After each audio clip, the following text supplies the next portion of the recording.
अस्सलाम वालेकुम। आज हम हार्ट के इंटरनल स्ट्रक्चर की बात करेंगे। सबसे पहले आपको पता है कि इसमें 4 चैम्बर हैं, 2 एट्रियाज़ हैं, 2 वेंट्रिकल हैं। तो सबसे पहले हम जो है वो राइट एट्रियम की बात करते हैं कि राइट एट्रियम में कौन से स्ट्रक्चर्स हैं और कौन सी ओपनिंग्स होती हैं। तो सबसे पहले हमारे पास ओपनिंग्स की बात कर लेते हैं। सुपीरियर वेना केवा ओपन होती है इसमें, और यहाँ से इन्फीरियर वेना केवा ओपन होती है, ठीक है। और उसके बाद ये कोरोनरी साइनस जो है उसकी ओपनिंग भी हमारे पास राइट एट्रियम में होती है, ठीक है। अब हमारे पास इसमें एक स्मूथ पार्ट होता है और एक रफ़ पार्ट होता है। जो स्मूथ पार्ट है वो between opening of superior vena cava और इन्फीरियर वेना केवा होता है, ठीक है। उसको बोलते हैं साइनस वेनेरम। और जो रफ़ पार्ट होता है वो रफ़ पार्ट में एलिवेशंस और रिजेस होता है। जो रफ़ पार्ट है उसको जो है ये पेक्टिनेट मसल की वजह से जो रफ़ अपीयरेंस है इसकी 2 साइड्स हो गई इसकी। रफ़ पार्ट और स्मूथ पार्ट को हमारे पास एक रिज जो है वो सेपरेट कर रही होती है इनसाइड। इसको बोलते हैं क्रिस्टा टर्मिनालिस। इस रिज को क्रिस्टा टर्मिनालिस बोलते हैं। इनसाइड ये एलिवेशन है और आउटसाइड ये हमारे पास एक डिप्रेशन की फॉर्म में है। इसको आउटसाइड जो है उसको बोलेंगे सल्कस टर्मिनालिस। उसके बाद हमारे पास यहाँ पर एक थंब प्रिंट इम्प्रेशन होता है जिसको फोसा ओवेलिस बोलते हैं। इसकी एलिवेटेड रिज को हम बोलते हैं लिम्बस या एनुलस।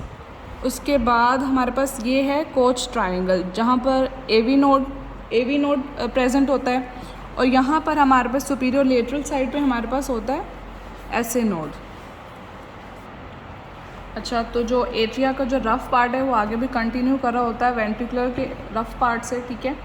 इसके रफ़ पार्ट की वजह क्या है कि एट्रिया में हमारे पास पेक्टिनेट मसल होते हैं रफ़ पार्ट में, और वेंट्रिकल में हमारे पास होता है ट्रैबिकुलर कैरनी। ट्रैबिकुलर कैरनी हमारे पास 3 फॉर्म में होते हैं, ठीक है। एक पिलर फॉर्मेशन में होते हैं जो पैपिलरी मसल्स होते हैं, और एक हमारे पास ब्रिज फॉर्म में है। ये जो है ये नज़र आ रहा है जो septal wall anterior wall of ventricle को कनेक्ट कर रहा है, ये हमारे पास है मोडरेटर बैंड। उसके अलावा एक हमारे पास रिज फॉर्म होती है जिसको सुप्रा वेंट्रिकुलर रिज भी बोलते हैं, सुप्रा वेंट्रिकुलर क्रेस्ट बोलते हैं। उसके बाद हमारे पास एट्रिया वेंट्रिकल में हमारे पास ट्राइकस्पिड वॉल होता है जिसके 3 कस्प होते हैं।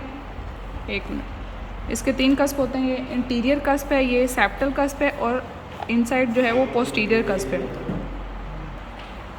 कस्प्स को और पैपिलरी मसल्स को ये थ्रेड लाइक जो स्ट्रक्चर हैं वो अटैच करते हैं जिन्हें कॉडी टेंडनी बोलते हैं, ठीक है।